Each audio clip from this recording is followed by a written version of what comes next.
Driven to win presents, the open window, written by Saki. Let's begin. My aunt will be down presently, Mr. Nuttall, said a very self-possessed young lady of 15.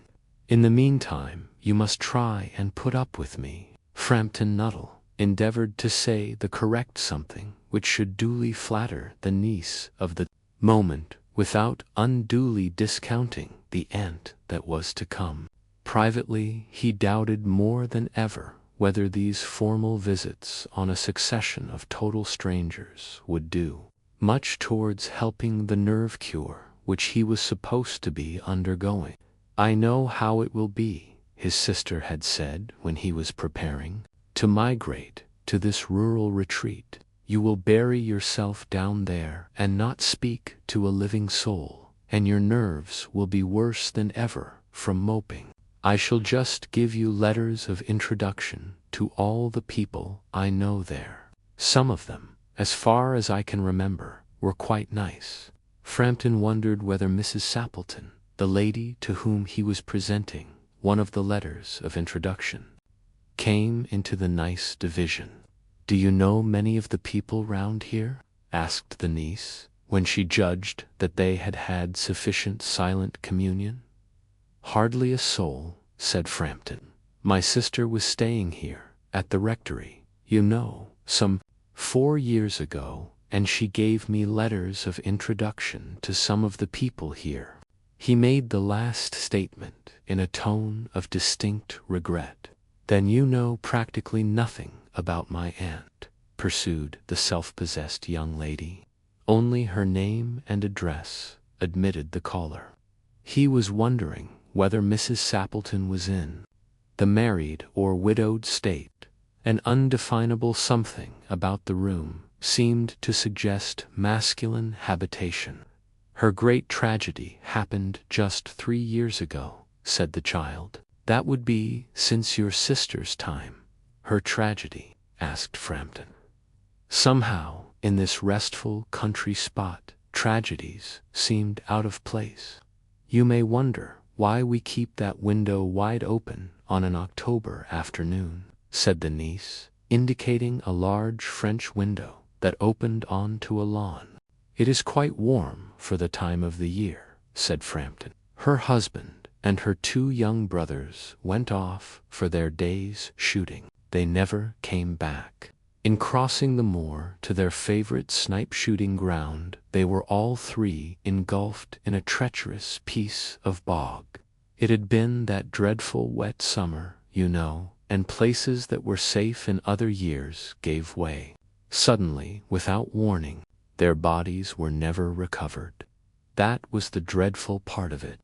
Here the child's voice lost its self-possessed note and became falteringly human. Poor aunt always thinks that they will come back some day, they and the little brown spaniel. That was lost with them, and walk in at that window, just as they used to do. Poor dear aunt, she has often told me how they went out, her husband with his white waterproof coat over his arm, and Ronnie, her youngest brother, singing Birdie, Why Do You Bound, as he always did to tease her, because she said it got on her nerves. Do you know, sometimes on still, quiet evenings like this, I almost get a creepy feeling that they will all walk in through that window. She broke off with a little shudder. It was a relief to Frampton when the aunt bustled into the room with a whirl of apologies for being late in making her appearance. I hope Vera has been amusing you, she said. She has been very interesting, said Frampton. I hope you don't mind the open window, said Mrs. Sappleton briskly. They've been out for snipe in the marshes today, so they'll make a fine mess over my poor carpets. So like you, menfolk, isn't it? She rattled on cheerfully about the shooting and the scarcity of birds and the prospects for duck in the winter. To Frampton it was all purely horrible. He was conscious that his hostess was giving him only a fragment of her attention, and her eyes were constantly straying past him to the open window and the lawn beyond. It was certainly an unfortunate coincidence that he should have paid his visit on this tragic anniversary. The doctors agree in ordering me complete rest and absence of mental excitement and avoidance of anything in the nature of violent physical exercise, announced Frampton, who labored under the tolerably widespread delusion that total strangers and chance acquaintances are hungry for the least detail of one's ailments and infirmities, their cause and cure. On the matter of diet, they are not so much in agreement, he continued. No, said Mrs. Sappleton, in a voice which only replaced a yawn at the last moment. Then she suddenly brightened into alert attention, but not to what Frampton was saying. Here they are at last, she cried, just in time for tea, and don't they look as if they were muddy up to the eyes? Frampton shivered slightly and turned towards the niece with a look intended to convey sympathetic comprehension. The child was staring out through the open window with a dazed horror in her eyes. In a chill shock of nameless fear, Frampton swung round in his seat and looked in the same direction. In the deepening twilight, 3 figures were walking across the lawn towards the window. They all carried guns under their arms, and one of them was additionally burdened with a white coat hung over his shoulders. A tired brown spaniel kept close at their heels. Noiselessly they neared the house, and then a hoarse young voice chanted out of the dusk, "I said, Bertie, why do you bound?" Frampton grabbed wildly at his stick and hat. The hall door, the gravel drive, and the front gate were dimly noted stages in his headlong retreat.